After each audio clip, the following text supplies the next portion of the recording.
ya, dan liyuwafiyahum ujurahum, ya, dan mereka akan mendapatkan kesempurnaan disempurnakan oleh Allah pahala daripada apa yang telah dijanjikan oleh Allah, dan kemudian mendapatkan juga min fadlih dari keutamaan-keutamaan atau bonus-bonus dari Allah Subhanahu wa taala. Innallaha ghafurun syakur, sesungguhnya Allah Maha pengampun lagi Maha mensyukuri hamba-hambanya yang mengikuti perintah Allah. Ya, jadi ini senang sekali ya, kita hari ini bisa melakukan salah satu daripada itu, yaitu apa, yasluna kitaballah, ya, kita membahas tentang ayat-ayat Allah, ya. Dan ini yang insya Allah akan mengantarkan kita dan kemudian ke dalam satu satu perdagangan dengan Allah. Allah ngasih ngasih janji-janjinya, ya, sebagai balasan daripada apa yang sudah Allah janjikan untuk kita. Setiap atau amal kebaikan mendapatkan dibalas oleh 10, dan kemudian maksudnya liwafiyahum ujurohum, artinya bahwa kalau kita di dunia ini mungkin hanya merasa mendapat satu, ya, kita sedekah 1 juta, kemudian balik 1 juta, loh harusnya kan 10 juta ya Allah, iya, nanti di yafiyahum ujurohum akan disempurnakan oleh Allah, dan kemudian diberikan oleh Allah min fadlihim, jadi juga diberikan wayasiduhum min fadlihim, jadi ditambahkan lagi fadl. Fadl itu adalah kalau dalam bahasa Indonesia namanya karunia, tapi fadl itu artinya adalah sesuatu lebih daripada yang dijanjikan. Kalau Allah menjanjikan satu amalan baik mendapatkan 10, maka Allah kalau memberikan fadl, nah, itu dikalikan 100 kali, disekalikan 1000 kali, itu adalah fadlullah. Itu adalah fadl dari keutamaan, apa namanya, penambahan, ya, bonus dari Allah Subhanahu wa taala, ya. Allah tuh baik banget, Allahu Albar, Maha baik, dan Allah juga Maha Pemurah, ya, tidak segan-segan untuk memberikan lebih banyak lagi pahala kepada kita, ya. Dan semoga dengan hari ini kita membahas ayat-ayat Allah ini, kita akan juga makin mendekat kepada Allah dan menjadi orang-orang yang disempurnakan, ya, amalannya, ajarnya disempurnakan, pahalanya, dan diberikan karunia yang berlimpah ruah. Baik, insya Allah hari ini kita akan mulai membahas juz 30, ya, karena ada masukan, ya, setelah kemarin kita habis Al-Fatir, saya membuat survei bersama teman-teman grup MQ. Kira-kira apa yang juz mana lagi yang akan kita, atau surat apa lagi yang akan kita bahas. Beberapa masukan itu menginginkan juz 30 dan juz 29, ya. Dan eh, jadi apa namanya, dulu saya pernah membahas ini, tapi tahun berapa ya, 2005, ya, tahun 2006, 2006, 2007, Teh ini belum gabung malah. Ya, Teh ini. Jadi kita akan kaji kembali, karena ini adalah juga permintaan dari teman-teman semuanya, dan supaya kita lebih khusyuk lagi sholatnya, lebih memahami lagi mana-mana ayat yang kita baca ketika sholat. Ya, insya Allah mau berkah buat kita semua. Terima kasih buat masukannya. Teh Ika juga yang termasuk yang mengusulkan ini, ya, Teh Ika, ya. Halo Teh Ika. Iya Bunda. Baik, Karena saya juga belum gabung Bunda waktu Anaba. belum, belum, belum. Itu Teh Tini aja belum, jadi siapa Bunda bisa bertanya kalau Teh Tini belum? Teh Tini aja belum, ya. Jadi Teh Tini tuh nggak tahu mulainya gabung jus berapa tuh Teh Tini waktu itu. Juz 29. Oh, 29 ya, 29. Ya, Oh, ya, ya, ya. Al-Insan gitu kalau nggak salah. Oh, ya, ya. Jadi ini sebelum, ya, jadi jus 30 itu sebelumnya. Baik, hari ini kita akan membahas apa ya, bukan, kita nggak mulai dari akhir, dari akhir itu kan berarti kan surat An-Nas, ya, tapi kita mulai dari surat An-Naba, ya, nggak apa-apa. Sama-sama surat Makkiyah. Jadi surat An-Naba itu artinya adalah berita, ya. An-Naba itu artinya berita. Surat ini adalah sebuah surat yang diturunkan di Mekah, jadi surat Makkiyah. Dia terletak di akhir dari juz 30, surat nomor 78, terdiri dari 40 ayat. Jadi kalau dihafalin gampang tuh, ya, 10, 10, 10, 10, 4 kali, ya, surat An-Naba. Suratnya ini berirama, salah satu surat yang banyak dibuat favorit oleh banyak orang karena iramanya di belakangnya tuh A gitu ya. Sangat menyenangkan untuk dibuat apa hafalan gitu. An-Naba itu artinya berita besar ya. Berita yang eh, sesuatu yang tidak biasa ya, suatu berita yang tidak biasa itu disebut dengan An-Naba atau Naba ya. Sedangkan pembawa berita besar itu disebutnya dengan nabi. Ya, makanya ada nabi, rasul gitu ya. Jadi kalau rasul itu asal katanya rosala. Rosala itu artinya mengutus. Rasul adalah utusan.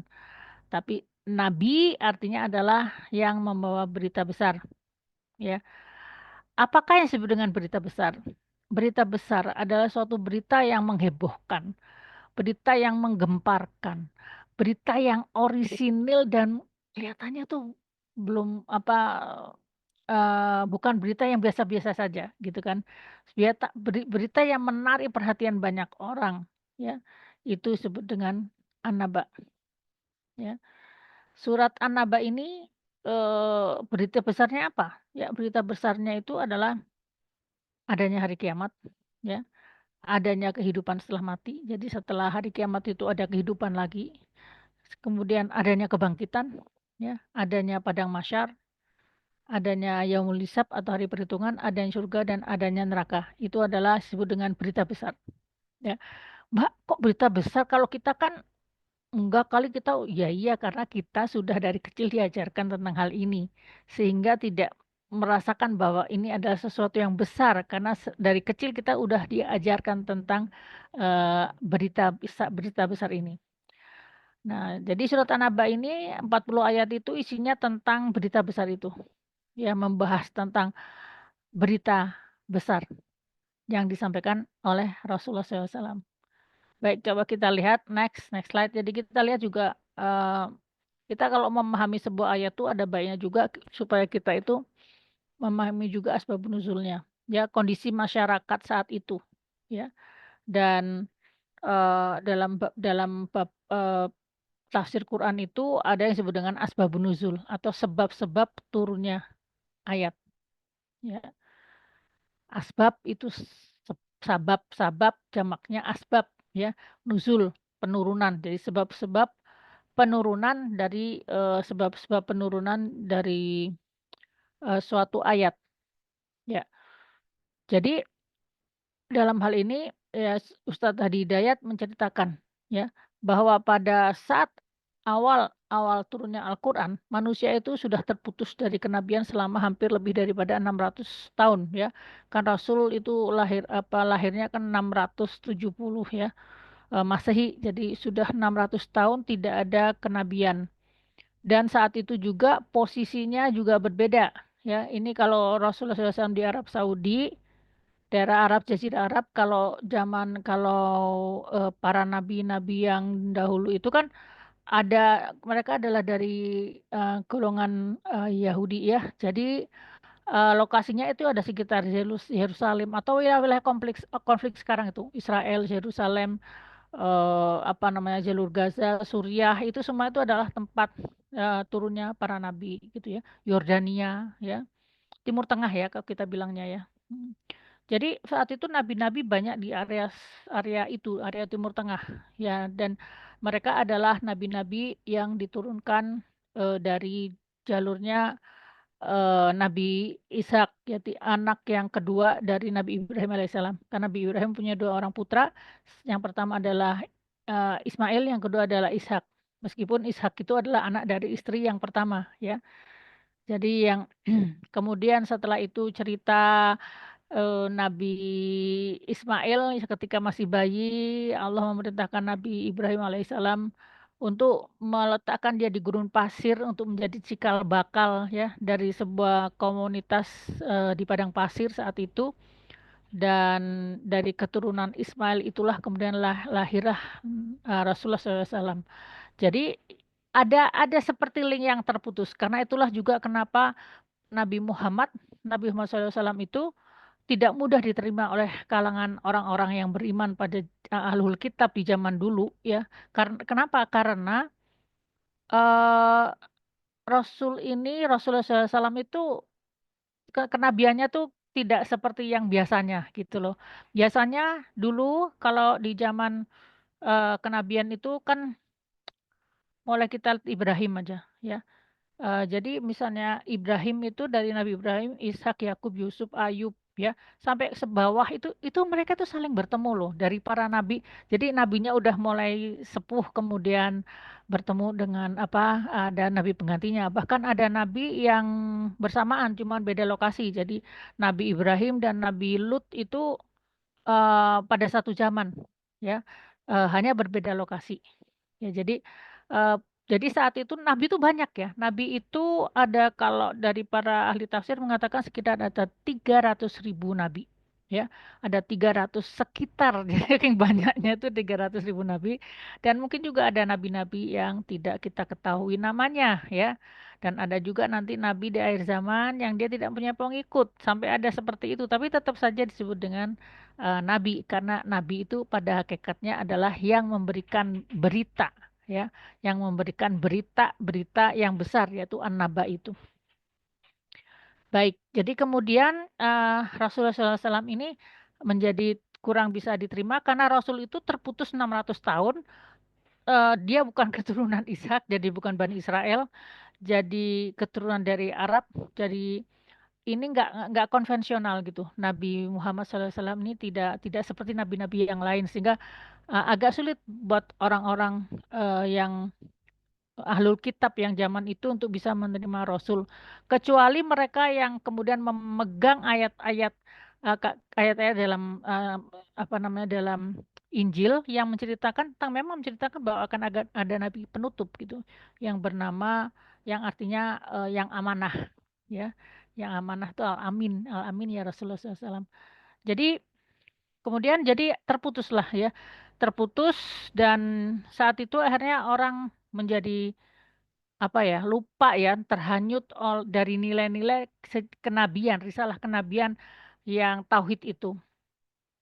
Sehingga mereka itu terbiasa dengan kehidupan mereka yang terkait dengan berhala-berhala gitu ya. Dan mereka tuh hanya lupa ya, mereka lupa bahwa kehidupan itu tidak hanya satu ya. Mereka ingatnya bahwa hidup tuh hanya satu, yaitu kehidupan di dunia ini saja. Kalau saya melihat cerita ini saya jadi keinget zaman sekarang. Zaman sekarang itu di Eropa ya. Di Eropa itu banyak-banyak kan orang yang ateis terutama waktu itu kan saya ada di wilayah Eropa di Perancis yang memang pendidikannya sekuler. Jadi anak-anak kecil tuh memang tidak pernah diajarkan tentang Tuhan. Ya, jadi Tuhan itu adalah masalah pribadi yang mengajarkan orang tuanya gitu. Jadi akhirnya generasi eh, generasi saya dan generasi anak saya itu adalah generasi yang tidak mengenal Tuhan dan mereka itu tidak tahu aja gitu tentang Tuhan ya. Eh, saya juga kadang-kadang suka aneh gitu kalau kalau berteman dengan mereka, kok mereka nggak tahu sih gitu, bingung gitu. Kok mereka nggak tahu ya? Tapi mereka memang ya nggak. Setelah saya melihat lagi, oh iya karena memang dari kecil tidak pernah diajarkan tentang Tuhan itu siapa gitu. Dan kemudian akhirnya apa ya, bukan konsep tapi tentang adanya kehidupan di akhirat ya. The second life itu menjadi sesuatu yang asing buat mereka dan asing dan akhirnya apa benar ada gitu. Apa buktinya ya. Pernah saya juga ketika kuliah sempat ditanya oleh salah seorang teman saya gitu, "Ini kamu percaya Muhammad itu ada?" katanya gitu. "Ya iya percaya," saya bilang gitu. "Apa buktinya Muhammad ada?" "Iya sama aja kayak kamu percaya adanya Einstein. Kamu kan kita kan belajar di tingkat 2 belajar tentang teori relativitas. Kamu kamu belajar Einstein, berarti kamu yakin dong kalau Einstein itu ada. Sama aja saya juga yakin bahwa Muhammad itu ada karena ada Al-Quran. Kalau Tuhan gimana? Kan kita nggak bisa lihat Tuhan. Nggak pernah ada cerita ada Tuhan terlihat, katanya gitu. Gimana kamu percaya bahwa itu ada yang menciptakan kita? Gampang aja, mana-mana. Kamu lihat jam tangan, saya bilang gitu. Mana jamnya? Nah, kamu tahu nggak? toko jam ini yang pabrik jamnya ada di mana? Ya enggak lah katanya gitu. Ya, tapi kamu yakin kan ada yang bikin kan? Karena jam itu ada di pergelangan tangan kamu. Saya juga yakin adanya Tuhan karena Tuhan menciptakan bumi, alam semesta dan juga diri saya. Jadi saya yakin Tuhan itu ada. Kalau ada jam aja ada yang bikin, pasti manusia juga ada yang bikin. Ya, ya saya cuman itu aja. Jadi artinya kadang-kadang juga heran kok mereka nggak ngerti sih gitu ya. Tapi ya itu tadi karena sejak kecil mereka memang tidak diajarkan tentang Tuhan, dikenalkan ya Tuhan itu siapa. Tuhan itu ada di luar sana ya, tidak di dalam kehidupan gitu. Baik, jadi kembali lagi ke masa ini, masa apa namanya zaman Rasulullah SAW itu, jadi mereka terhanyut juga, mereka tidak udah lupa gitu tentang tentang adanya konsep apa pengajaran ya tentang hari akhir gitu, kemudian seperti apa hari akhir itu, ada apa saja di sana itu mereka sudah lupa secara turun temurun. Karena kalau 600 tahun saja berarti sudah berapa generasi ya? Mungkin sekitar 10 generasi gitu. Jadi mereka benar-benar lupa tentang adanya hari akhirat itu. Ya, dan mereka berkata dan perkataan mereka itu disebutkan di dalam surat Al-Jasiyah ayat 24, wa qalu ma hiya illa hayatunad dunya namutu wa nahya. Ya. Jadi sesungguhnya eh, apa-apa yang di dalam dunia ini ya ya hanya ada kehidupan dunia aja ya. Kemudian wa namut setelah itu kita mati ya. Dan eh, tidak ada pun dan kehidupan ini tidak akan yang bisa ya yuhlikuna illadar. Hanya yang membinasakan kehidupan dunia ini adalah masa atau waktu ya. Jadi mereka itu eh, taunya ya itu ya dunia tuh ya hanya sekali ini saja gitu. Nah, kemudian Allah berfirman lagi, wa ma lahum min dzalika min ilmin inhum illa yadunnun. Jadi apa tidak buat mereka itu tidak min ilmin, tidak ada ya wa ma itu tidak ya. Tidak ada ilmu sama sekali mereka itu. Mereka itu mengatakan bahwa dunia itu hanya sekali saja dan setelah itu mati and that's it. Itu adalah mereka tidak punya ilmu dan yang apa illa yadunun. Jadi mereka tuh hanya zon menduga-duga saja, ya. Mereka menduga-duga saja bahwa itu tidak dunia akhirat itu tidak ada gitu. Dan mereka kemudian mengaitkan dengan logika ya, logika mereka yang akhirnya mengerucut bahwa memang dunia hanya sekali saja. Ya, tapi terus kemudian bagaimana dengan orang yang mengalami near death experience ya? Terus kemudian bagaimana dengan kehidupan yang tidak adil ini? Ya, ada yang kaya, ada yang miskin, ada yang cantik, ada yang jelek ya. Ada yang apa namanya beruntung, ada yang kurang beruntung ya. Kenapa? eh, di mana letaknya keadilan? Ya, karena itulah sebuah keniscayaan ya bahwa sesuatu yang seperti ini, yang tidak ada keadilan itu adalah sesuatu yang unfinished, sesuatu yang belum selesai, sesuatu yang harus ada penyelesaian yang adil. Ya, jadi kemudian datanglah nabi, salah satunya adalah Rasulullah SAW, membawa berita kehidupan tentang yang lain itu, sama message-nya tentang Allah dan juga hari akhir itu sama, ya, yang dibawa dengan nabi-nabi yang sebelumnya. Nah, dan yang berbeda hanyalah caranya, cara atau ibadahnya yang sedikit berbeda disesuaikan dengan zaman, gitu ya. Akan tetapi apa yang dibawa oleh nabi-nabi sebelumnya itu adalah persis sama, yaitu yang paling utama adalah dua, yang pokok itu adalah walladzina amanu billahi wal yaumil akhir, keimanan kepada Allah dan keimanan kepada hari akhir, adanya hari akhir. Karena kepercayaan atau keimanan terhadap hari akhir itu mengubah perilaku manusia, mengubah mindset manusia. Ya, seseorang yang habis nonton film, ya, yang dimana ada 2 episode, Superman 1, Superman 2. Superman 1 akhirnya tuh Superman-nya kalah gitu kan. Menangnya baru Superman 2 gitu. Apa kalau seseorang yang melihat film Superman itu 2 seri, maka dia akan puas karena memang keadilan tuh tercapai gitu. Tapi kalau dia hanya melihat satu film, kemudian nggak punya uang, nggak nonton film kedua, di dalam hatinya itu hanya mengatakan bahwa aduh, tuh kan yang kuat juga Superman juga kalah gitu. Emang gitu kehidupan dunia itu nggak adil. Nah, gitu. Jadi akhirnya menjadi sesuatu zon ya. Wa ma lahum min dzalika min ilmin wa inhum illa yadhunun. Mereka hanya bersangka-sangka. Ya kita pernah membahas ya tentang zon itu ya, yang dulu zon itu ada ada ada syak, ada wahan ya, ada zon ya. Kalau wahan itu sekitar 25% ya, cuma kalau syak itu sekitar 50%. Kalau ini zon itu adalah sesuatu yang sudah hampir ya, hampir diyakini itu adalah zon ya. Dan zon ini dalam agama harus apa ya, harus dibahas karena zon itu sangat menentukan tingkah laku seseorang, ya. Ada husnuzon, ada suudzon, ada zon yang baik dan zon yang buruk, ya. Tapi kata wahan dan syak itu tidak terlalu dibahas meskipun ada kata dalam Al-Qur'an yang fisyakim gitu ya, ada gitu. Tapi kata zon tuh lebih sering karena zon itu sangat mempengaruhi ketika seseorang mempunyai keyakinan ya bahwa wah, tetangga aku tuh jahat, dia memang penjahat. Jadi harus dilaporkan ke 911. Nah, jadi actionnya begitu. Tapi kalau masih syak, tetangga saya tuh jahat, tapi bu ada baiknya. Jadi dia tidak akan melakukan apa action. Tapi ketika seseorang sudah sampai zone itu sudah di atas 7 keyakinan yang di atas 75% kurang lebih gitu kan.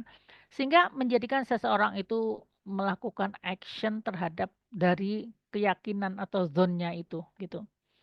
Ya, jadi karena itulah dalam Al-Qur'an sering dibahas tentang ada kata zon ya. Eh, zon kita kepada Allah juga harus yang benar, zon yang benar, zon yang salah itu bisa jadi fatal buat kita di dunia dan akhirat. Dan salah satu daripada kenapa kita mempelajari Al-Qur'an itu adalah untuk menghapus zon-zon kita yang salah, terutama terkait dengan Allah dan terkait dengan kehidupan atau takdir di dunia ini gitu. Ketika kita apa bahwa tazakka fa innama yatazakka li nafsih, ketika seseorang itu membersihkan dirinya dari zon-zon itu, maka dia sedang membersihkan dirinya. Dia akan menjadi pribadi yang lebih baik karena dia sudah dikikis ya, dikikis oleh Allah zon-zon buruknya ya. Hanya sampai kemudian manusia itu menjadi seseorang yang mendapatkan sibgotallah atau sibgoh itu adalah celupan ya. Jadi punya celupan, punya apa ya, sudah direndam sama Allah gitu dengan kayak orang bikin itu lah apa batik apa tuh? Apa tadi ini? Batik batik yang dicelup gitu loh. Kan ada kan orang bikin batik yang dicelup, jumputan. Nah, batik jumputan. Nah, seperti itu ya. Jadi kita ini dengan kita mempelajari Al-Qur'an maka kita menjadi orang yang lebih benar zonnya ya. Akhirnya masuk kepada yakin nanti. Bukan zon lagi tapi yakin karena melihat bahwa Al-Qur'an itu adalah sesuatu yang benar. Dan yang juga yang akan dibetulkan, akan diluruskan oleh Al-Qur'an itu adalah logika. Logika-logika manusia yang di dunia itu adalah logika satu dunia, yaitu dunia saja. Tapi logika yang Allah ajarkan itu adalah logika dua dunia, yaitu logikanya dunia dan logikanya akhirat. Jadi sebenarnya kita itu lebih advance ya, kita lebih lebih keren lah sebetulnya daripada orang-orang kufur gitu, karena kita tahu dua-duanya gitu, yaitu logika dunia dan logika akhirat. Ya.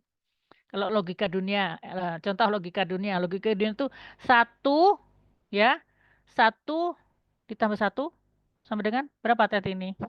Dua. Dua. Tapi logika akhirat itu bisa berbeda. Ya. Barang siapa berbuat kebaikan satu, maka berbuat keburukan satu, maka Allah balas dengan satu keburukan. Barang siapa berbuat satu kebaikan, Allah balas dengan 10 kebaikan. Itu namanya logika akhirat.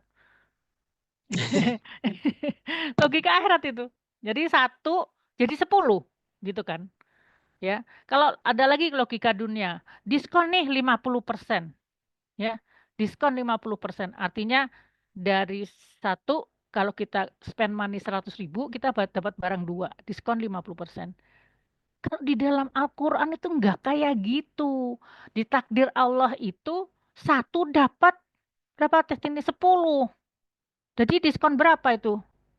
90%, diskonnya 90% ya.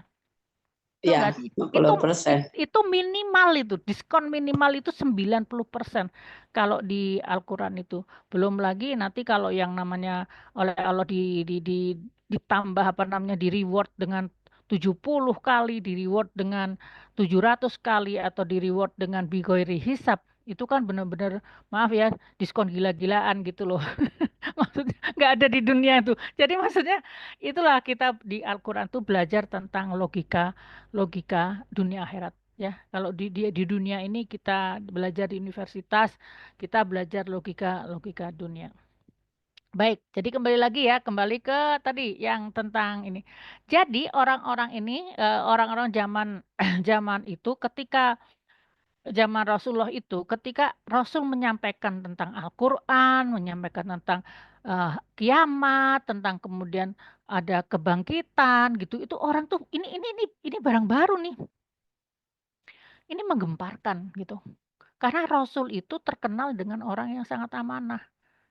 Rasul itu Al-Amin, ya, bahkan Abu Lahab itu pernah apa ya, menitipkan hartanya kepada Rasul karena tahu Rasul Muhammad itu tidak akan curang gitu, sampai segitunya. Ya, karena terkenalnya tuh Al-Amin Rasulullah SAW. Jadi ini mereka tuh bingung gitu, karena harusnya Muhammad itu ngomongannya benar gitu. Tapi ini masalahnya, berita yang dia sampaikan ini sesuatu yang sangat heboh gitu, yang sangat apa namanya, besar gitu. Mungkin kalau yang sekarang tuh, yang zaman sekarang mungkin yang besar itu ini ya, berita tentang misalnya kebakaran Los Angeles itu kan besar itu, karena seluruh seluruh apa namanya, dunia membicarakan. Terus kemudian apa namanya, dalam satu malam sampai luluh lantak seperti itu gitu. Itu sesuatu berita yang besar. Tapi yang An-Naba ini lebih besar lagi gitu. Karena ini akan meruntuhkan semua zon-zon mereka. Kalau percaya sama, kalau ngikutin tuh apa kata-kata Muhammad tuh, mereka itu nggak boleh nyembah lagi kan. Mereka akan merubah lifestyle mereka. Mereka akan apa namanya, tidak menyembah Lata Uzza lagi. 360 berhala itu mau diapain ya. Kemudian mereka jadi nggak nurut sama nenek moyang ya. Ritual-ritual yang mereka lakukan setiap harinya itu akan dirubah menjadi sholat, sholat 5 waktu, sholat malam dan sebagainya. Kemudian yang mereka dulunya nggak mau bergaul dengan orang miskin, sekarang harus mau bergaul dengan orang miskin.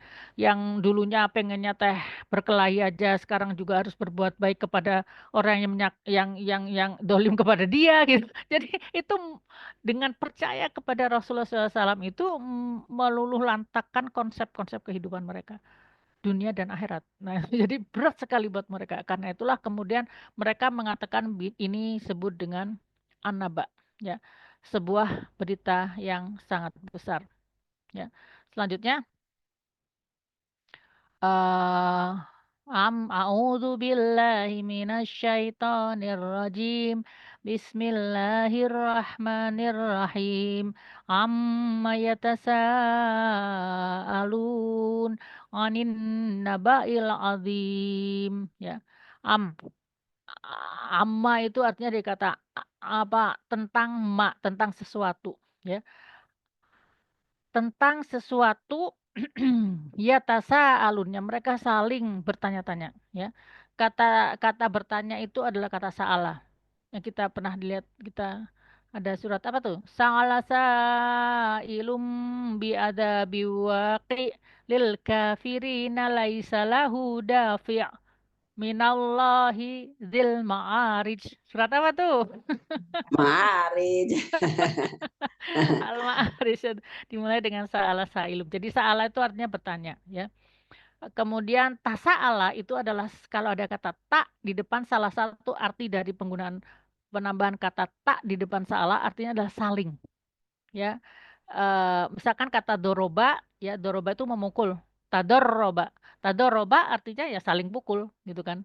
Ya ini tasa'ala artinya dia bertanya, ya tasa'alun bentuk fi'il mudhari untuk hum. Jadi mereka tuh saling bertanya-tanya, mereka tuh diskusi, ya. Diskusi tentang apa gitu. Anin naba'il azim, tentang berita besar, berita yang al-azim, berita besar yang besar gitu, yang sangat besar gitu kan. Naba sendiri sudah artinya besar, apalagi tambah azim. Jadi berita yang sangat besar. Ya, selanjutnya next. Ya. Jadi di sini adalah mereka tuh saling bertanya-tanya tentang, beneran gitu memang ada kiamat? Beneran gitu? Habis itu kiamat terus ada kebangkitan? Enggak kok, enggak bangkit, mati aja kok. Kiamat terus mati semua. Ah enggak, kayak mereka diskusi gitu ya. Mereka diskusi dan para ahli tafsir mengatakan apa yang sih didiskusikan, apa yang disebut dengan anaba. Ada yang mengatakan dalam ilmu kasih disebutkan ada yang artinya kiamat, ada yang mengatakan anaba itu adalah kebangkitan, kebangkitan setelah matinya gitu ya. Tapi kalau kalau dilihat dari konteks ini ya, konteks secara keseluruhan, maka yang disebut anaba itu berita besar itu adalah ya berita tentang apa yang dibawa Al-Quran itu tentang adanya hari akhir dan apa-apa saja yang ada di hari akhir. Jadi kan di dalam hari akhir itu ada step-stepnya bukan cuman hari akhir udah begitu gitu kan langsung masuk surga neraka, enggak. Tapi kan ada tahapan-tahapannya. Ya. Selanjutnya, ya. Kemudian alladihum fihi mukhtalifun dan mereka itu tentang an-nabail azim itu berita yang besar itu mereka fihi mukhtalifun. Mereka tuh saling berselisih, ya, saling berdebat, saling eh ya membicarakan tentang berita itu, berita yang dibawa oleh Rasulullah SAW. Oke, next. Nah, akan tetapi Allah kemudian di sini ayat ini diturunkan sebetulnya seperti sedang menyindir gitu. Allah tuh menyindir mereka. Kenapa maksudnya menyindir? Artinya mereka kan bukan orang yang beriman. Mereka tuh adalah orang yang belum paham tentang risalah Rasulullah SAW. Ya, tapi ngapain juga mereka tuh berdebat? Kenapa juga mereka berselisih? Padahal mereka sendiri nggak ngerti apa yang diperselisihkan gitu loh. Jadi ayat ini ya, menurut Ustadz Adi Dayat mengatakan bahwa ayat ini dalam ilmu kasih juga disebutkan begitu. Ini ada Allah tuh nyepet gitu loh. Allah tuh mengatakan nyindir gitu. Kalian tuh ngapain berdebat? Biasanya orang berdebat itu kan misalnya antara dua ilmuwan ya, ada ahli biologi, ada dengan kedokteran memperdebatkan tentang kehidupan di dalam rahim misalnya kayak gitu ya. Ini kan sama-sama punya ilmu gitu. Kemudian mereka berdiskusi, berdebat. Ya wajar lah. Nah ini tuh enggak, mereka tuh orang yang kufur, mereka orang yang musyrik, yang syirik saat itu. Mereka eh, apa namanya belum belum beriman kepada Allah dan Rasulnya. Mereka itu enggak ngerti ilmu, tapi mereka itu berselisih, berdebat. Ini kan aneh gitu. Harusnya itu eh, mereka tuh kan nggak tahu tentang hari akhir. Mereka sedang proses belajar aja belum, mereka belum belajar kepada Rasulullah SAW gitu. Kok berani-beraninya berdebat gitu. Seharusnya mereka itu bertanya kepada Rasul tentang tentang hari akhir itu yang apa namanya di mana Rasulullah SAW itu mengetahui tentang hari akhir itu ya. Wah, ini Rasul tuh bukannya tahu lagi, Rasul tuh sudah Isra Mi'raj ya. Sudah mengalami ya, sudah mengalami eh, Mi'raj, dari sudah mengalami kehidupan ya, sudah melalui ya kehidupan dari secara ruh ya, dari pertama kali penciptaan sampai kemudian sampai surga neraka itu Rasul sudah mengalaminya dalam Mi'raj gitu. Jadi Rasul tahu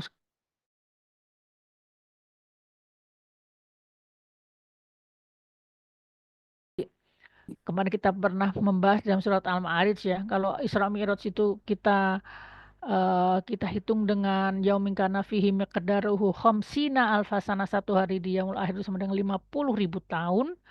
Maka kalau Rasulullah SAW itu katakanlah berapa jam Mi'rajnya?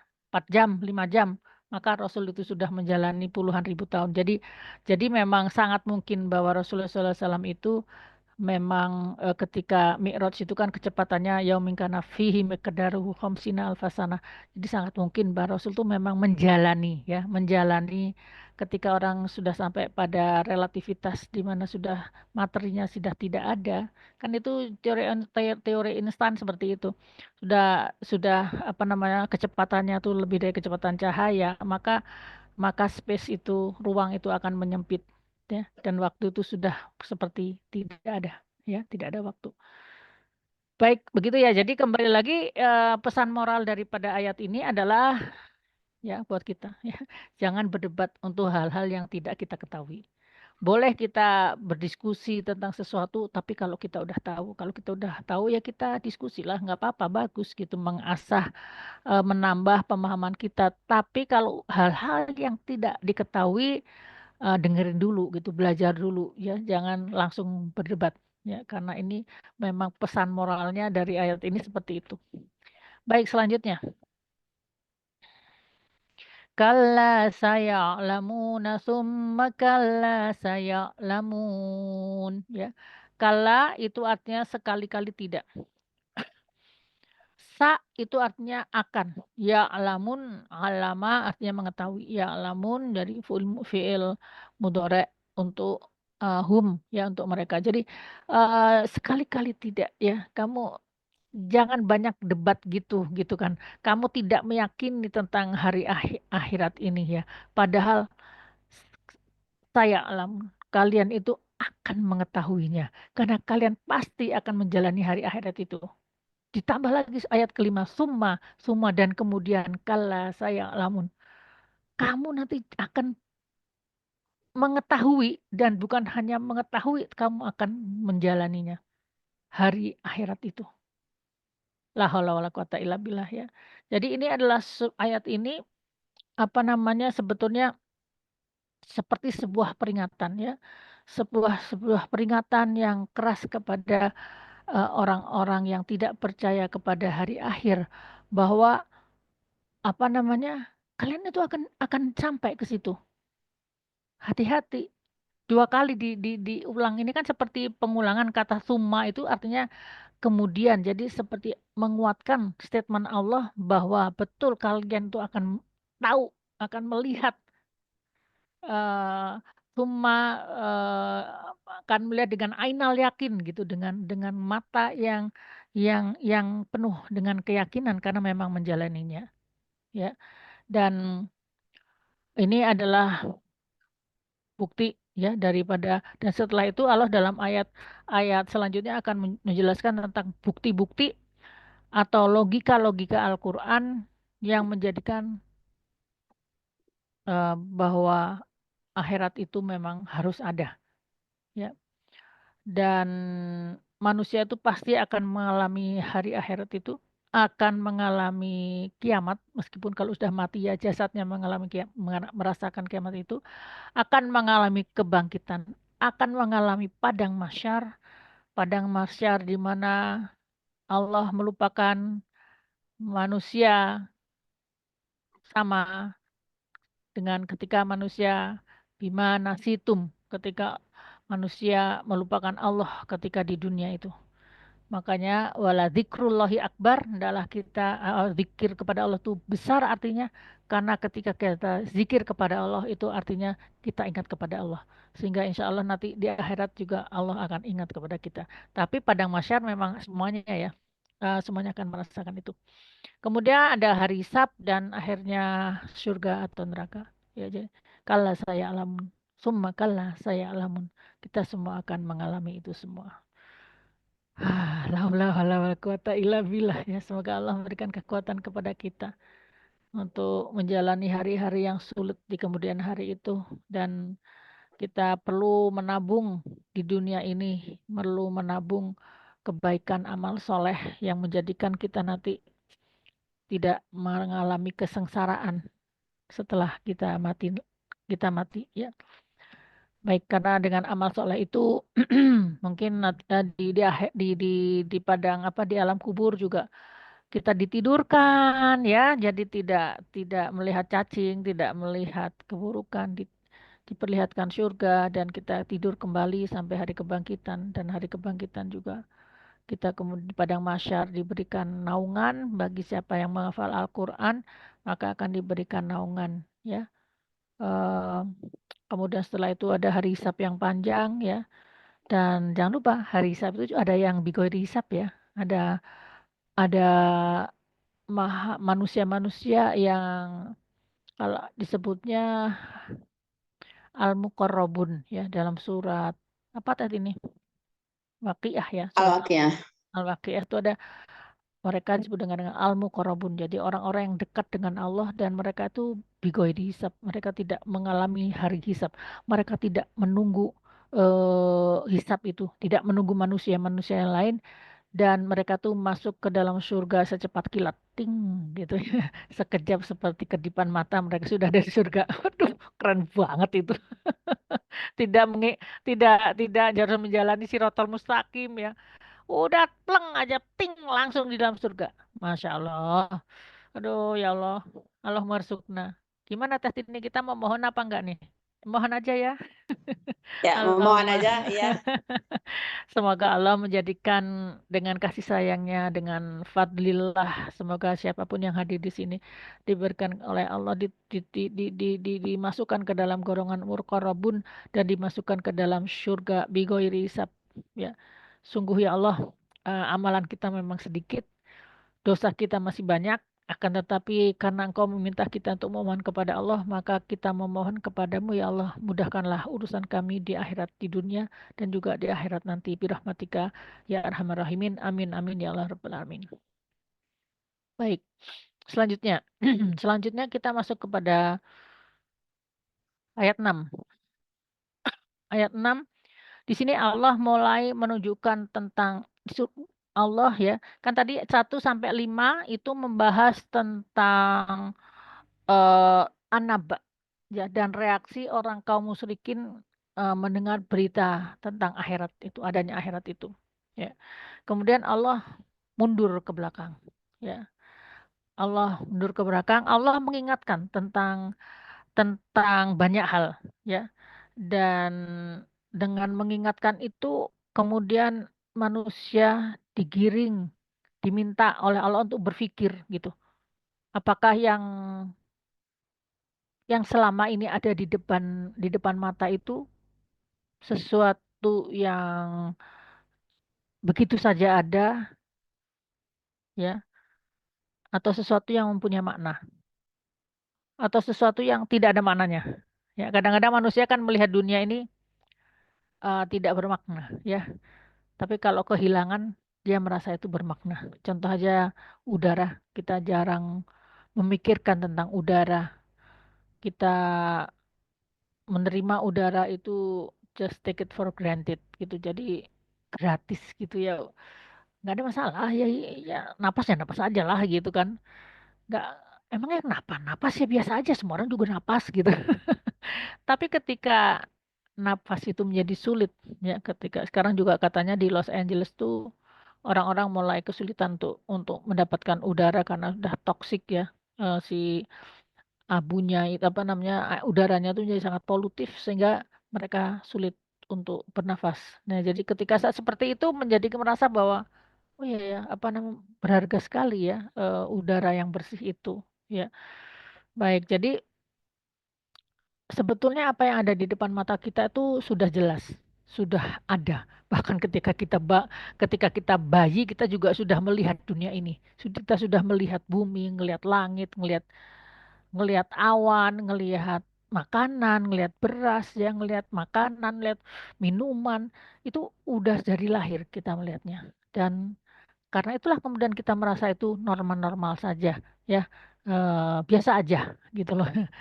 Akan tetapi di sini ketika manusia sudah dewasa ya, maka sudah waktunya lah manusia itu untuk tafakur gitu, melihat kembali apa yang dia lihat, mencoba memaknai apa yang dia lihat, mencoba melihat sesuatu di balik yang dia lihat gitu. Tidak hanya sekedar melihat, tapi melihat apa yang di balik dari yang kita lihat sehari-hari. Makanya Allah berfirman di sini, karena ini ya, kenapa? Kenapa maksudnya Allah itu apa sih? Maksudnya Allah itu kan begini, Allah itu tidak bisa dilihat. Allah itu laisa kamitslihi syai'un. Allah itu tidak sama dengan makhluk-makhluknya. Jadi apapun yang kita lihat itu bukan Allah. Apapun yang kita lihat itu bukan Allah. Yang kita lihat adalah ciptaan Allah. Dan apa namanya? Hendaklah kalau kita ingin mengenal Allah, lihatlah ciptaannya. Ya, jangan memikirkan tentang zat Allah karena kamu tidak akan sampai kepada itu. Karena zat Allah ya, ilmu tentang zat Allah tuh tidak ada di dalam chip kepala kita. Di sini tuh nggak ada. Artinya kita tuh nggak bisa memang melihat Allah tuh nggak bisa gitu loh. Karena Allah tuh kita ini kan materi ya. Otak kita juga materi. Jadi yang dia lihat adalah yang materi juga. Karena itu kalau Allah bukan materi, ya Allah tuh beyond materi, lebih daripada itu, maka ya kita nggak akan pernah bisa melihat Allah. Itu harus sadari dulu. Jadi sekarang bagaimana kita bisa mengenal Allah? Ya melihat ciptaannya. Ketika kita melihat kebesaran Allah saat itu, kebesaran ciptaan Allah, disitulah kita melihat kebesaran Allah. Ketika kita melihat kehebatan Allah, disitulah kita kehebatan ciptaan Allah, disitulah kita melihat hebatnya Allah. Kalau kita melihat indahnya ciptaan Allah, maka disitulah kita melihat Allah pasti lebih indah daripada ciptaannya. Begitu. Kalau kita melihat apa pinternya ya makhluk-makhluk Allah, pasti Allah lebih pinter lagi karena Allah yang buat makhluk-makhluk gitu. Jadi itulah kenapa kita dalam ayat-ayat Al-Quran kita sering disuruh untuk bertadabur, melihat kembali ciptaan Allah. Alam naja'al ardo mihada, dan bukankah kami sudah menjadikan di bumi itu sebagai mihada, sebagai hamparan, sebagai karpet, sebagai sesuatu yang luas membentang, ya, supaya manusia bisa hidup di atas bumi itu. Manusia lega hidup di atas bumi. Kan kita kalau punya kamar sempit, kan enak mana coba? Kita ada di kamar yang sempit atau di kamar yang lapang? Pasti lebih senang yang lapang kan? Makanya Allah menciptakan bumi ini mihada, ya, luas, lapang, ya, menyenangkan gitu. Dan Allah menciptakan ini buat siapa? Buat manusia. Allah menciptakan ini untuk manusia. Ya, jadi coba berpikir tentang bumi itu. Ya, kalau Ibnu Katsir menuliskannya bahwa Allah telah menghamparkan ya bumi itu sehingga layak untuk dihuni oleh makhluk-makhluknya, supaya dia tetap tenang ya, dan dia kokoh tidak bergerak tidak bergoyang sehingga manusia itu bisa beraktivitas di bumi itu dan bisa beramal soleh untuk kehidupan akhirat, dunia dan akhiratnya. Jadi kita dikasih privilege ya untuk hidup di bumi itu. Ya. Dan bumi itu padahal sebetulnya bumi itu bulat. Bumi itu bulat, tapi kita merasa bumi itu datar karena saking luasnya bumi, ya. Saking luasnya bumi dan saking kecilnya kita. Coba kalau misalnya Allah itu menciptakan bumi itu sebesar apa? Kalau secara bahasa Jawa itu namanya dremulen, tahu nggak dremulen? Yang tuh loh di pasar malam tuh loh yang muter-muter itu loh. Kalau misalkan dunia sebesar itu kan kita itu ada di situ kan goyang-goyang terus, nggak bisa apa-apa, hanya sekedar kerjaannya hanya untuk menstabilkan diri kita supaya nggak goyang, nggak jatuh kan gitu. Tapi Allah itu tidak begitu. Allah ciptakan bumi yang luas untuk kita. Sehingga kita merasa bumi itu datar, sehingga kita merasa bumi itu nyaman gitu kan. Dan setelah itu bumi itu berputar, tapi manusia tidak pusing. Harusnya kalau berputar kita pusing gitu. Bahkan putarannya itu membawa manfaat buat manusia, yaitu gravitasinya menjadikan kita ya bermanfaat buat kita. Kalau nggak ada gravitasi semuanya melayang, ya. Jadi misalkan pohon apel melayang, ya, panci melayang. Teh ini lagi masak melayang. Nanti teh ini apa tidur tuh bednya tempat tidurnya melayang juga, ya. Kan jadi repot ini jadinya. Mau ke kan Tidak ada kenikmatan sedikit pun. Iya kan mau tidur goyang-goyang karena melayang semuanya. Jadi apa mobil juga jadi tubrukan karena buminya itu karena melayang semuanya nggak tetap gitu ya. Masalah gitu loh. Jadi Allah sudah menciptakan yang terbaik untuk kita bumi ini yang biarpun dia berputar tapi tidak bikin pusing gitu loh. Keren kan? Ya. Kemudian bumi itu juga bergerak ya, berputar maaf ini mengelilingi bulan, mengelilingi matahari betul ya. Bumi itu mengelilingi matahari betul. Bumi itu mengelilingi matahari, tapi manusia itu tenang-tenang aja ya, berjalan. Jadi bumi itu kan berputar begini, setelah itu berputar dia berjalan gitu kan. Berjalan. Jadi ini misalkan ini matahari, bumi itu kan berputar pada sumbunya. Selain berputar pada sumbunya, dia tuh juga berjalan gitu kan mengelilingi matahari. Nanti setelah itu dia akan dengan matahari bersama-sama lari gitu. Lari untuk mengelilingi ya galaksinya yaitu galaksi Bima Sakti. Jadi bumi itu berputar, bergerak mengelilingi dan berlari. Coba kebayang nggak sih? Keren loh tuh bumi kita itu. Jadi kalau misalnya saya lagi nggak punya bola ya, misalnya gol ini ya, misalnya ini bumi ini ya, ini bumi. Kan dia itu berputar, berputar, berputar, kemudian muter begini, setelah itu sambil muter begini, dia tuh lari ke sana. Keren gak sih? Itu itu benar-benar ah, tiga dimensi ya, muter-muter. Bumi itu berlari bersama matahari. Kecepatannya kalau saya pernah tuh sekitar 780 kilometer per jam. Itu kan melebihi dari pesawat sipil. Pesawat sipil itu biasanya sekitar 300, 350 gitu. Ini 700, berarti dua kali dari kecepatan pesawat sipil. Dan itu adalah suatu kecepatan kalau saya di ngomong dunia aerodinamika itu adalah suatu kecepatan yang masuk kepada area transonik. Jadi area yang complicated, area yang apa namanya banyak turbulensi, banyak segala macam dan anehnya lagi bumi itu Allah ciptakan bentuknya bulat. Bentuk bulat itu adalah bentuk yang paling jelek untuk berlari. Ya. Kenapa bumi itu tidak seperti cakram gitu, tapi bumi itu bulat padahal itu bulat itu adalah bentuk yang paling jelek untuk suatu barang yang bergerak cepat. Ya, tapi masya Allah. Jadi kalau keren deh pokoknya ya. Sehingga Allah bikin supaya buminya bisa berlari bersama matahari, maka Allah bilang, udah hampa aja gitu ya.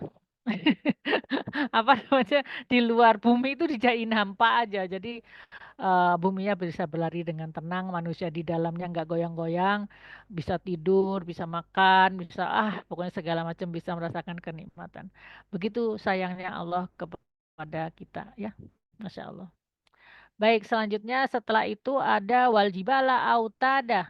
Ya, ayat ke-8 waljibala autada dan Allah coba kamu alam naja'al lakum ya.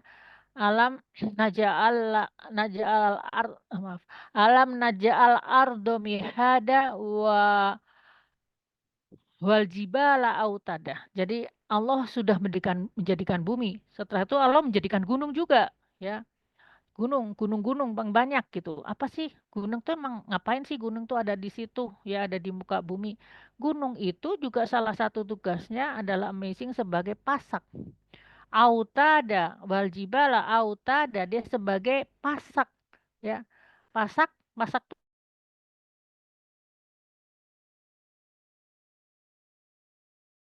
ya, gunung itu adalah sebuah paku besar ya.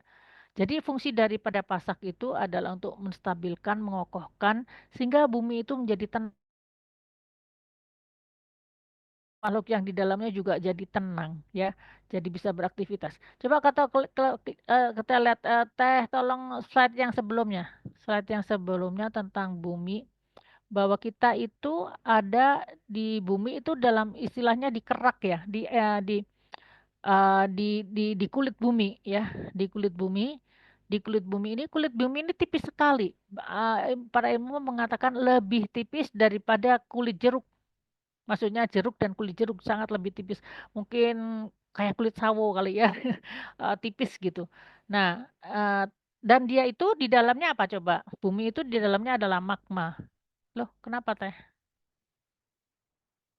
Hilang teh, Ika. Oh iya, sebentar Bunda. Dicek. Ya. Oke, jadi apa namanya bumi itu di dalamnya kan magma, ya, kayak mungkin seperti ibaratnya kayak jeruk aja ya. Cuman jeruk tidak bergolak ya, dan jeruk masih punya kulitnya di dalamnya. Ini adalah magma, terus kemudian bergolak di dalamnya, keluarnya bisa jadi lava, ya kan. Terus kemudian bumi itu sendiri, daratan itu sendiri juga apa bukannya seperti jeruk yang satu kulit, tapi daratan itu adalah terdiri dari lempeng-lempeng. Ada lempeng Eropa, ada lempeng Asia, ada lempeng Eurasia. Kalau nggak salah ada bumi itu ada 7 lempeng ya. Yang dua adalah yang Antartika dan yang kutub utara. Jadi ada 7 lempeng. Jadi kayak kalau ibaratnya kalau kulit jeruk itu dipecah jadi 7 gitu. Kenapa harus dipecah jadi 7? Ya supaya dia bergerak dengan smooth gitu. Kalau misalnya dia stiff, maksudnya apa namanya keras gitu kan jadi bisa pecah. Kalau pecah ya manusia gempanya gede-gedean gitu. Jadi mendingan dibuatkan lempeng, yang lempengnya itu jadi bergerak begini ya, bergerak gitu, saling menyesuaikan gitu. Dan itu bergeraknya untuk untuk lempeng yang ada di Indonesia itu bergeraknya kalau tidak salah 1 cm per tahun ya. Ya, tentu saja mungkin ada itu penelitian ya. Jadi mungkin ada di tempat lain, mungkin pergerakannya berbeda. Tapi intinya mereka bergerak gitu ya. Nah, kemudian lempeng-lempeng itu kemudian mereka coba slide 2 kali di setelahnya.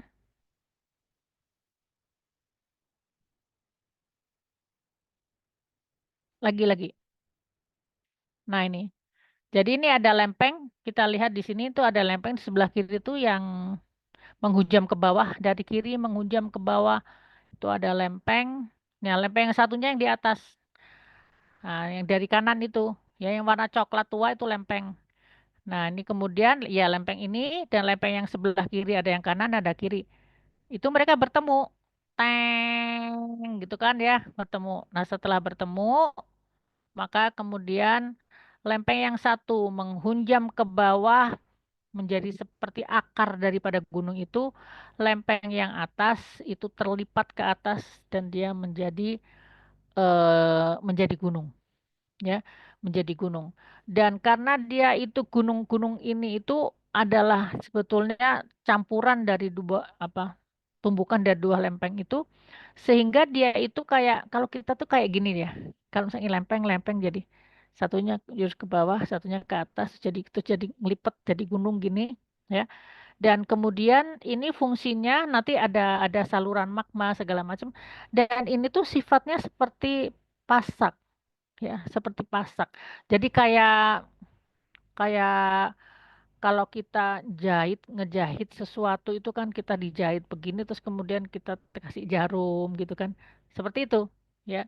Jadi supaya antara 2 lempeng itu mereka bersatu dan tetap di situ. Jangan banyak bergerak. Bergeraknya 100 tahun sekali aja ya. Kalau di lempeng yang di Indonesia itu perkiraannya 100 tahun sekali.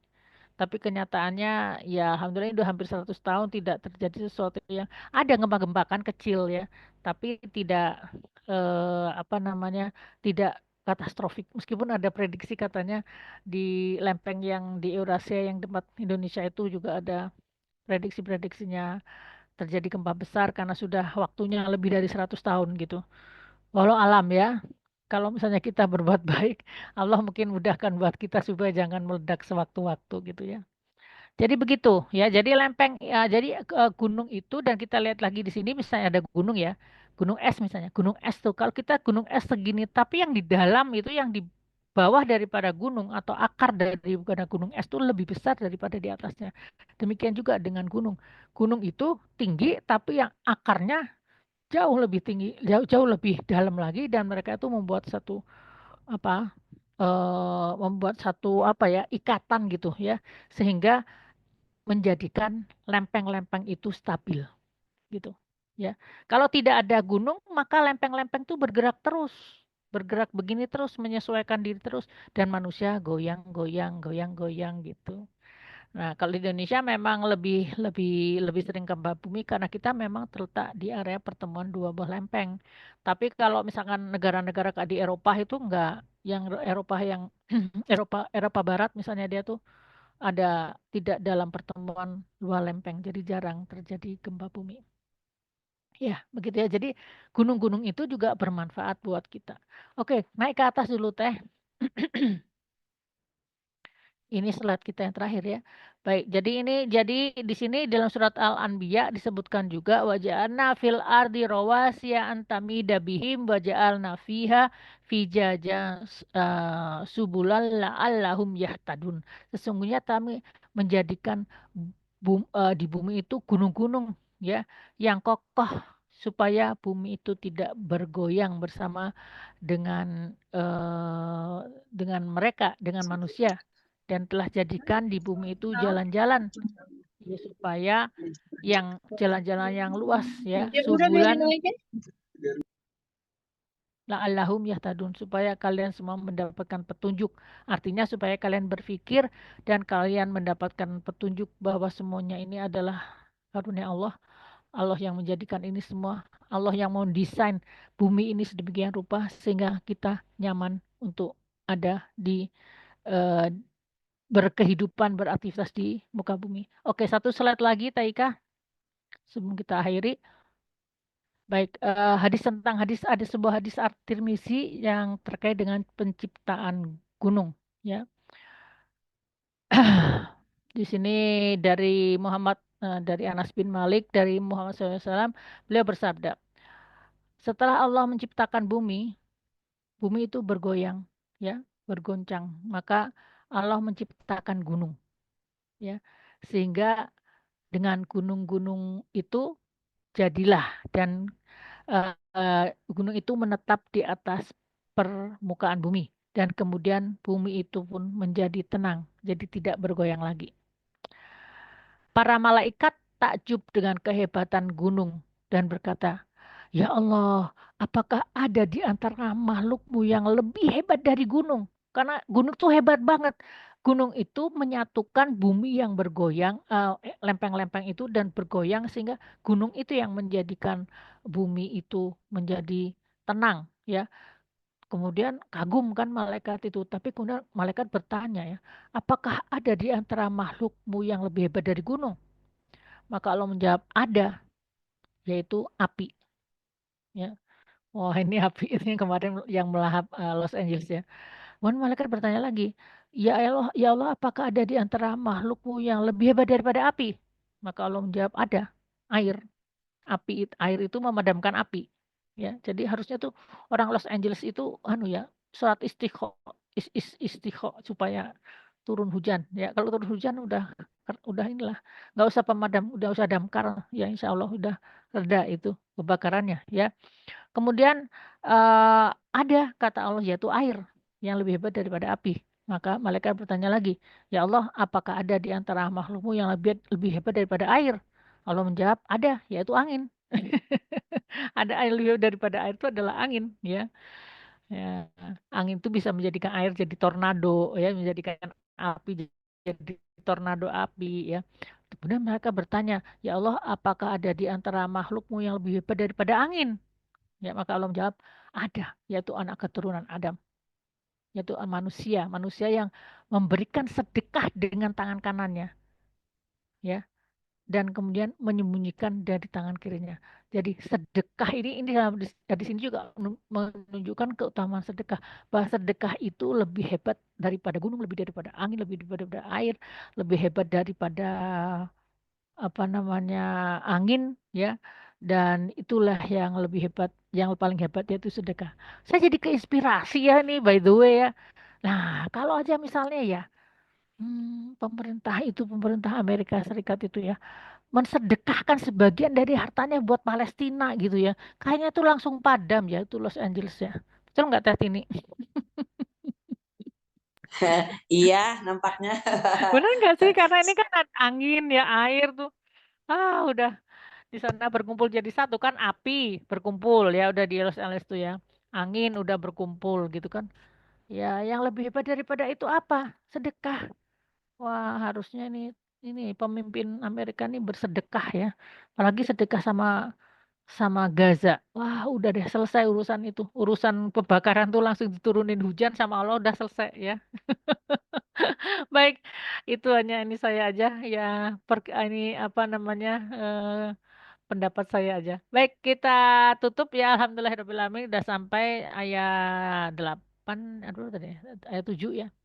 Hari ini kita membahas 7 ayat. Insya Allah kita akan jawab akan lanjutkan minggu depan dengan pembahasan surat An-Naba ayat 8 dan seterusnya. Ya, terima kasih atas perhatiannya. Saya serahkan kembali kepada Ibu moderator. Silahkan. Ya, Insya Allah. Terima kasih Bunda.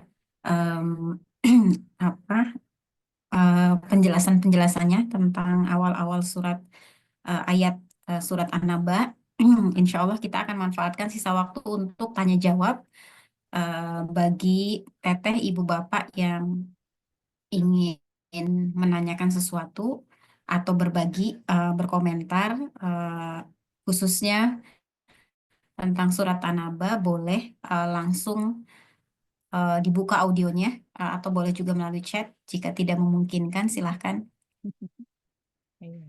Ini ada nih teman saya nih Pak Hemat, kecepatannya 828. Ya, saya tadi bilang berapa? 780 ya. Oh ya.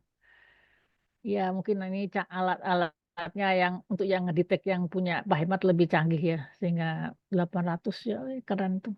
Udah masuk transonic gitu, 800 kilometer per jam itu keren banget. Pak Hemat mau buka mic, silakan kalau mau berbagi.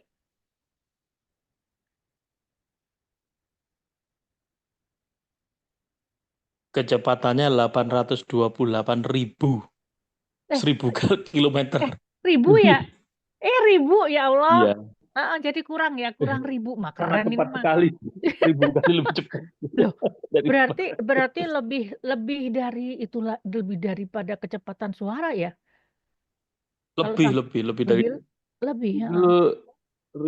ribuan kali kecepatan suara. Saya jadi ke ini ya salah ini memang apa waktu itu saya bikin Kenceng banget. searching tentang itu tuh saya mungkin kelupaan udah lama itu saya membahas itu ada sekitar 7 tahun yang lalu ya. Jadi yang saya keinget tuh ordernya transonic tapi saya nggak lupa kalau ada ribunya ya. Karena ada ribunya beneran bukan meter. Udah, udah, 8 udah saya googling baru aja. itu bukan meter. Enggak. Bukan ya? Oke, tapi yang jelas amazing aja. Nggak nggak kebayang kecepatan seperti itu teh kayak apa. Ya Allah, dan kita tetap masih bisa makan, tetap bisa ya santai-santai sama keluarga gitu kan. Keren banget. Oke, terima kasih Pak Hemat untuk apa googlingnya. Nanti kita ini lagi, kita koreksi lagi yang mana harus dikoreksi ya. Ini Pak Hemat ini teman saya satu lifting ya, dulu tuh waktu di Perancis ya. Dan kita tetap bersahabat sampai sekarang. Itu tahun berapa kita tuh? 85 ya. Oke lah, 84, 85 lah. Berarti kita berapa tahun tuh? 40 tahun berteman ya. Alhamdulillah. Terima kasih Pak Hemat untuk pertemanan kita. Sekarang lanjut sampai sampai ke hafalan ya. Jadi Pak Hemat ini dengan keluarganya dan juga dengan kerabatnya dan juga dengan karyawannya kita bersama-sama menghafal surat juz 30 ya. Kita menghafal juz 30 gitu. Jadi nanti insya Allah ada lagi yang mau gabung, teman-teman juga di Bandung siapa yang mau gabung boleh ya. Jadi kita bikin komunitas kita menghafal di mana saja, kapan saja ya. Dan nanti Pak Hemat kita kayaknya yang nanti yang menghafal ini orangnya udah senior-senior ya, enggak 60 tahun kan. Tapi nggak apa-apa lah, tidak ada waktu, tidak ada kata terlambat untuk sebuah Sudah kebaikan. saya cek tadi benar 828.000 kilometer per jam. Wah, keren. Satu putaran itu 230 juta tahun. 230 juta tahun satu putaran itunya. Sudah Iya. kecepatan segitu aja satu putaran 230 juta tahun. Iya, berarti umur manusia 4 kali umur manusia ya. Kalau misalkan 80 berarti 60, 80, 4 kali umur manusia. Tuh, baru Dua selesai ratus tiga puluh juta sat- tahun. apa? Juta tahun. Satu Oh, putaran 230 juta tahun. ada jutanya lagi. Iya. Wah, udah kita jangan udah sore jangan mikir yang macem-macem ya. Dan itu Jangan baru Bima Sakti aja itu. jangan yang ini Pak Hemat nih orangnya suka mikir-mikir banget ini apa namanya. Jadi kalau sama dia mah ya saya lebih baik nyarah aja deh ya gitu. Karena memang apa namanya ini udah di luar nalar loh segitu teh juta tahun coba di luar nalar. Dulu saya pernah menghitung nanti Pak Hemat sama-sama nanti kalau kita menghafal surat Al-Ma'arij ya kita hitung kecepatan malaikat Jibril ketika menjelajahi galaksi Bima Sakti. Saya pernah ngitung, tapi saya lupa, udah lama ya. Tapi bisa dihitung nanti. Ketika kita masuk kepada yaumingka nafihi miqdaru khamsina alfasanah, ketika kita sampai kecepatan Jibril yang satu harinya itu menjelajah 50.000 tahun. Jadi berapa lama malaikat Jibril itu melintasi galaksi Bima Sakti? Oh, nanti Pak Hemat ya, kita jangan sekarang, udah sore. Baik, terima kasih untuk responnya. Silahkan ada lagi yang mau bertanya atau menambahkan atau berbagi. Boleh, silahkan. Barangkali Ibu atau Teteh ada yang masih mau dibagikan.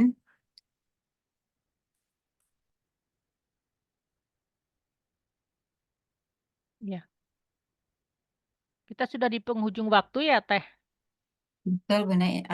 Sudah pukul 5.31 ya. Ya, Eh, Mungkin satu pertanyaan atau komentar kalau ada. Kalau nggak ada, kita lanjutkan pekan depan, insya Allah. ya. Ada yang mau Dari saya menambahkan? aja, Bunda. Boleh, boleh, boleh, Teh Ika. Gimana, Teh Ini Ika? Bunda, kalau misalnya di berita itu kan suka ada yang terakhir itu orang India meramal kiamat gitu ya. Hmm, Meramal kiamat akan terjadi tahun 2024 tanggal sekian gitu. Terus hmm. ada aja gitu yang kayak gitu. Terus sikap terbaik itu bagaimana gitu ya kalau misalnya ada hal-hal seperti itu karena kan ada juga ya apa warganet yang akhirnya menjadikan itu bercandaan gitu. Eh, Mungkin membercandakan prediksinya yang masa kiamat diprediksi, tapi juga kayak jatuhnya ngebecandain hari kiamat itu sendiri gitu. Nah itu bagaimana gitu Bunda? Wah, ini persis ayat ketiga tadi. Apa coba ayat ketiga? Yang berselisih ya Bunda. Hah. Amma yatasaalun anin nabail alladzi hum fihi mukhtalifun. Cek Allah. Ini pertanyaannya nih keren nih, nyambung banget nih sama bahasan kita hari ini.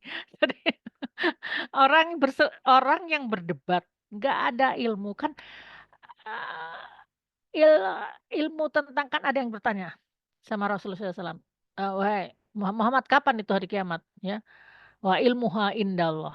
Ilmu tentang kiamat itu ada di sisi Allah. Rasulullah aja juga nggak tahu. Ya pastinya kapan. Itu salah satu daripada kodoknya Allah. Dari keinginan Allah yang bukan masuk ke dalam takdir itu ya hari kiamat itu. Jadi iya itu bukan sesuatu yang harus kita bahas kalau kita memang kita bukan ahlinya gitu. Jadi kayak misalnya kayak ibaratnya gini lah, saya tukang pesawat misalnya ya. Terus ada orang yang berdebat tentang tentang misalkan perbankan syariah misalnya gitu. Saya akan diam aja. Saya nggak akan komen. Nggak akan komen sedikit pun karena saya bukan ahli perbankan syariah. Saya nggak tahu sama sekali. Jadi apa namanya, tahulah posisi kita di mana kita memang tidak tahu tentang sesuatu hal dan kita lebih baik berdiam. Ya, kalau mendengarkan dengerin aja, tapi nggak usah banyak komentar. Ya, itu yang pertama. Yang kedua tentang masalah ramalan-ramalan. Ramalan itu kan Kalau di dalam surat jin disebutkan memang apa namanya, kan ada arus informasi ya dari bumi ke Lahul Mahfudz. Itu ada arus informasi, ada doa yang naik, ada pengabulan doa yang turun, ada yang apa, ada rezeki ya yang dimintakan, yang bigoi hisab nanti kemudian turun gitu kan. Jadi ada berita-berita langit kan, itu di Lauhul Mahfudz itu adalah tempat ya, kalau saya pernah bilang tuh seperti gedung manajemen sebuah perusahaan. Jadi eh, apa di situ diolah semua apa yang terjadi di muka bumi ini, dan kemudian ada efeknya, itu kan hubungannya dengan sistem takdir ya. Nah, jadi apa namanya, kemudian yang terjadi, jin-jin itu pada satu masa, terutama sebelum sebelum masa Nabi Muhammad SAW tuh lebih banyak lagi ahli nujum daripada sekarang.